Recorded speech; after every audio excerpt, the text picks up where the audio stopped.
Essa grande solenidade que nós celebramos hoje, ela encerra o nosso calendário litúrgico. A igreja tem um calendário próprio, a gente chama de ano litúrgico. E a ideia é olhar para Jesus como aquele que capitula tudo. Capitular tudo significa ele atrai tudo para si. E essa força de atração de Jesus, ela é cantada desde muito tempo. A gente tem hinos antigos da igreja, como por exemplo Luz Alegre, um hino muito antigo que fala que Jesus ele tem uma força que seduz todo o universo. Ele mesmo fala isso no seu Evangelho de João, quando diz: quando eu for elevado da terra, atrairei tudo a mim. Ele estava se referindo à cruz. Ele seria elevado na cruz, e a cruz seria então esse sinal de atração de todos os povos, de toda a humanidade. E de fato é isso. Jesus é o Rei, e a cruz é muito importante para a gente entender o seu reinado. Ele fala no Evangelho hoje, que acabamos de ouvir: o meu reino não é daqui. Se o meu reino fosse daqui, os meus guardas teriam impedido que eu fosse preso, mas o meu reino não é daqui. E o Evangelho tem um cenário, uma proposta de narrar esse julgamento de Jesus. Lembrem-se, isso aqui é um pedacinho do Evangelho que a gente escuta na sexta-feira da Paixão. Jesus está num tribunal, e nesse tribunal ele é o verdadeiro juiz, porque na antiguidade os reis eram juízes. E como é que o evangelista João mostra que Jesus é o juiz? Prestem atenção nas perguntas e nas respostas. Pilatos faz uma pergunta, Jesus responde com outra pergunta. Muito atrevida, aliás, para um réu. Ele fala assim: você está falando isso por você mesmo, ou foram outros que te falaram isso a meu respeito? Um réu não responde assim. Ele está no lugar do juiz. O evangelista inverte os papéis, e muito sutilmente mostra que Jesus é o verdadeiro juiz. E qual é o julgamento de Jesus? Qual é a justiça que Jesus realiza? A justiça que Jesus realiza é aquela que a gente viu num outro tribunal que foi instalado contra uma mulher que foi surpreendida em adultério. Lembram desse tribunal? Então eles iam apedrejar a mulher, aproveitaram o ensejo para dizer para Jesus: olha, essa mulher aqui foi surpreendida em adultério, a lei de Moisés manda a gente apedrejá-la, o que a gente vai fazer? Então eles estavam armando uma pegadinha para Jesus, nem se importando com ela, nem se importando com a mulher, se ela fosse apedrejada, se não fosse, então Jesus se inclina no chão e começa a escrever no chão, na areia, com o dedo.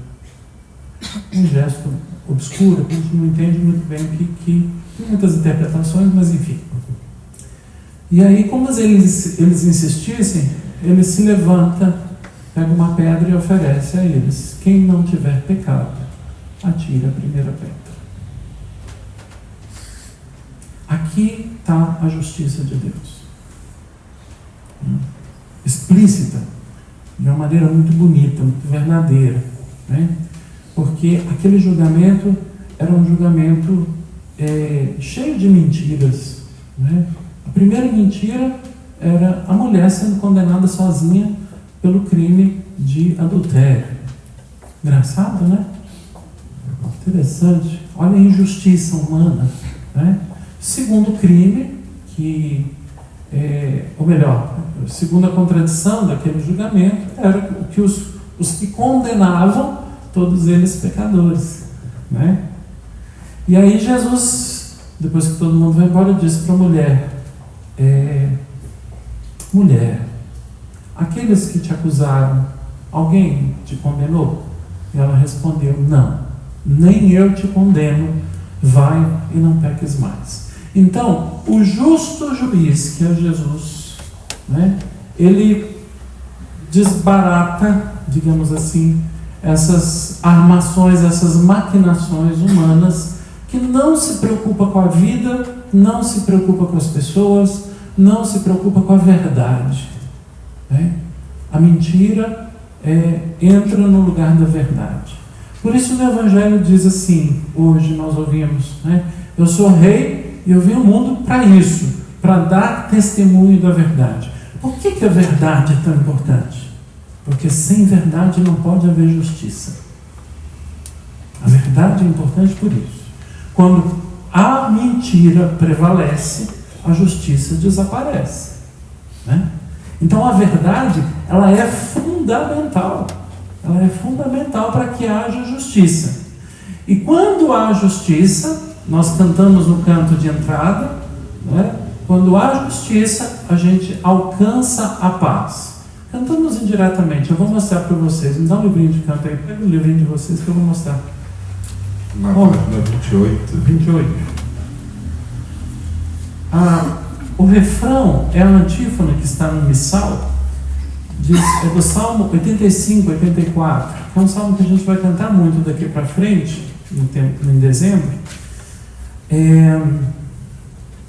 É só o refrão, ele fala: o Senhor vai falar-nos de paz. Melhor cantar, né? Vamos cantar? O Senhor vai falar-nos de paz, a seu povo e a todos os amigos. Paz a quantos a Ele se achegam, e se alegre o teu povo contigo.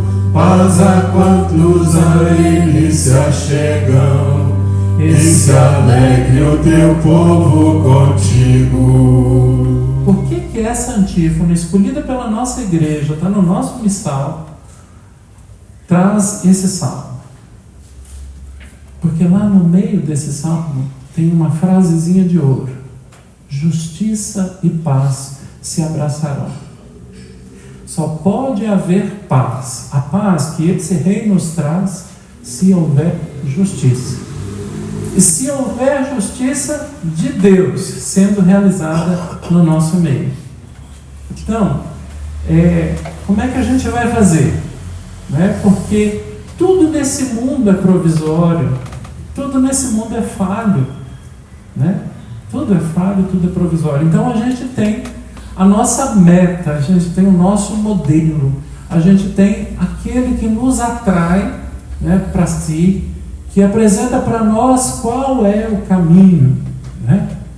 Então, todas as nossas estruturas sociais, políticas, econômicas, culturais, tudo que vigora neste mundo são aproximações, não podem ser endeusadas de jeito nenhum. Os sistemas políticos e econômicos, todos eles sem exceção, todos sem exceção, são falhos, vão cair um por um, né? As justiças humanas, todas elas são falhas e precisam ser aprimoradas. E elas vão sendo aprimoradas se nós estivermos como Jesus, dispostos a fazer o testemunho da verdade, a lutar pela justiça, para que haja a paz, porque a paz só pode vir como irmã da justiça.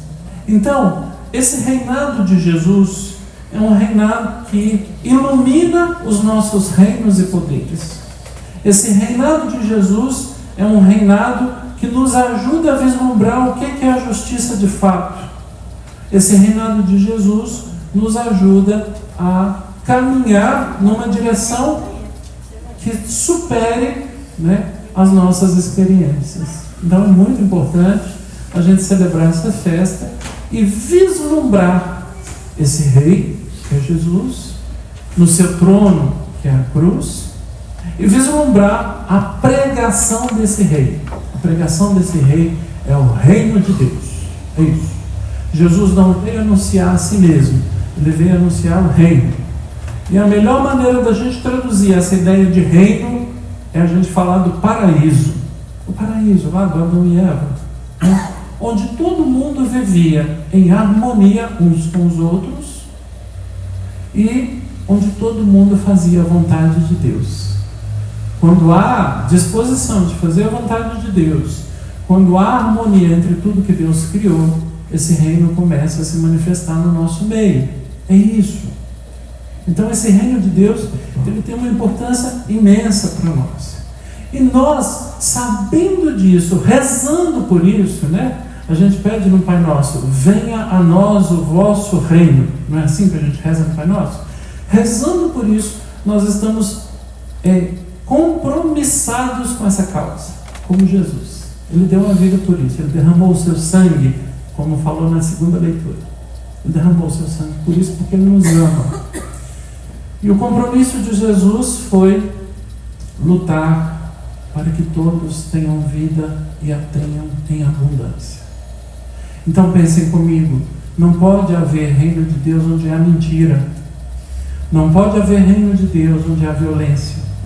Não pode haver reino de Deus onde há desrespeito à vida humana, onde as mulheres são ultrajadas na sua dignidade, onde os negros sofrem até hoje o racismo, onde as pessoas não têm o que comer na sua mesa.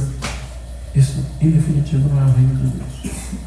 E a pregação cristã, se afastar do reino de Deus, do tema do reino de Deus, ela se afasta de Cristo. É muito curioso ver hoje, nas pregações, sobretudo de internet, de gente católica inclusive, que a ideia de reino de Deus passa longe. Isso para mim é um sintoma, é um índice de que a gente está distante do Evangelho. Então, nós temos aqui um tema fundamental da raiz da experiência cristã. O que Deus quer para um, Ele quer para todos. Ele fez esse mundo para todos. Ele quer a justiça, a sua justiça, né? E Ele quer a vida plena. Então, meus irmãos e irmãs, festejar Cristo, Rei do Universo, é muito importante. Tem um valor muito grande para nós.